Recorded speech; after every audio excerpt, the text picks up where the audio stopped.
Assalamualaikum warahmatullahi wabarakatuh. Alhamdulillah. Asyhadu an la ilaha illallah wa asyhadu anna Muhammadar Rasulullah. Allahumma salli ala sayyidina wa habibina wa maulana Muhammad ibn Abdullah wa alihi wa ashabihi wa man tabi'ahu ila yaumil qiyamah.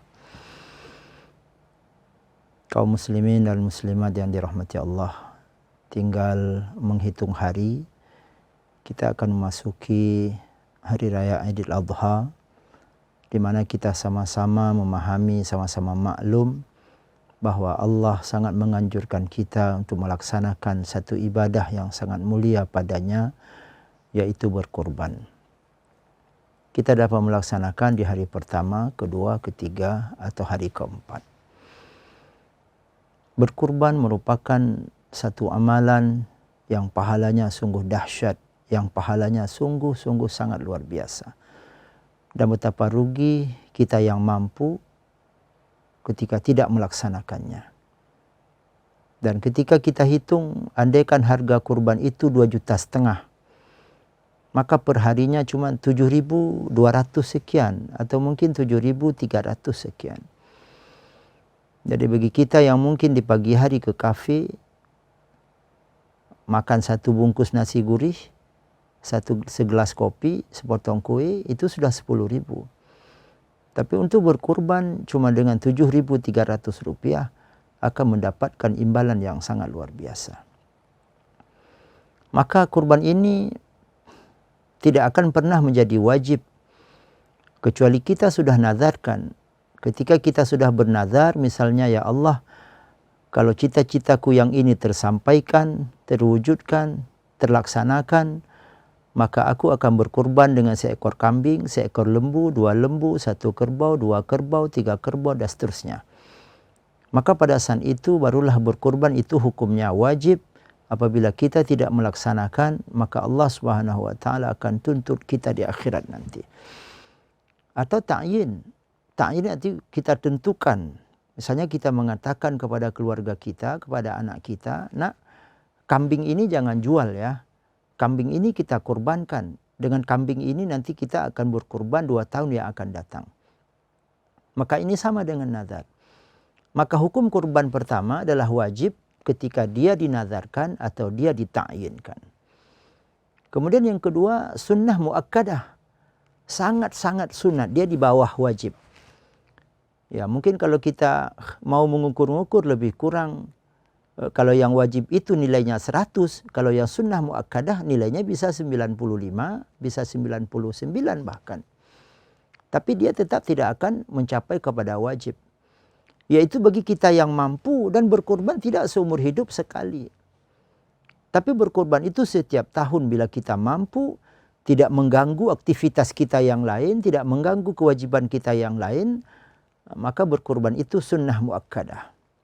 Dan berkurban hukumnya bisa makruh. Ketika kita berkurban akan mengganggu kewajiban-kewajiban kita yang lain. Seharusnya kepada istri setiap hari kita beri nafkah misalnya 50.000. Tapi gara-gara kita berkurban akan mengurangi haknya, akan mengurangi jatahnya, sehingga ada ketidakstabilan, sehingga ada yang terganggu, bisa kepada keluarga, kepada anak, atau misalnya bisa menunda hutang. Nah, gara-gara kita berkurban, hutang bisa tertunda 1 hari, 2 hari, maka itu hukum berkurban bisa makruh. Dan bisa saja berkurban hukumnya haram. Yaitu apabila gara-gara kita berkurban, maka ada kewajiban yang semestinya kita lakukan, tapi tak dapat lagi kita lakukan gara-gara uangnya sudah kita pakai untuk berkurban.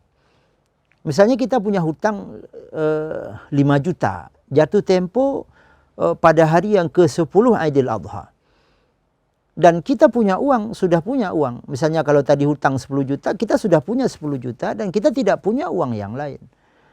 Dan kalau kita pakai sebahagiannya, katakanlah 2.500.000 untuk kita berkurban, maka hutang akan terabaikan sehingga janji kita untuk melunasi hutang tidak akan dapat terwujud lagi. Maka pada saat ini berkurban hukumnya haram. Oleh karena itu, saudara-saudaraku sekalian, andaikan kita punya kemampuan, Dan kalau kita punya hutang, hutang dapat kita tunaikan, janji kita dapat kita tunaikan, kewajiban kita kepada keluarga dapat kita lakukan, maka ayolah kita berkorban. Coba bayangkan misalnya kami ingin mengulang satu pahala saja. Bahwa orang-orang yang berkurban ketika dia bangkit dari alam kuburnya, maka hewan kurbannya itu akan menunggu di sisi kepala kuburannya. Sehingga begitu dia bangkit, dia selesai, dia keluar, dia bangun dari kuburannya, hewan itu berkata, irkab ala dhahri, wahai Tuhan tunggangilah ke atasku. Lalu orang itu pun menungganginya dan dia pun fayatiru biha, dia terbangkan orang itu sampai ke bawah arash. Jadi orang-orang menunggu proses kiamat itu, proses hisab itu di samping kuburan masing-masing di mahsyar. Tapi orang yang berkurban Allah muliakan, Allah tempatkan mereka di arash bersama dengan para rasul, bersama para orang-orang yang luar biasa, orang-orang baik, orang-orang yang disayang oleh Allah Subhanahu wa taala. Mudah-mudahan ada manfaatnya dan Allah berikan kita kekuatan untuk setiap tahun dapat berkurban dan Allah selalu menerima kurban kita dan kita menjadi hamba yang benar-benar dicintai dan disayang oleh Allah Subhanahu wa taala. Hadanallahu wa iyyakum ajma'in. Wassalamualaikum warahmatullahi wabarakatuh.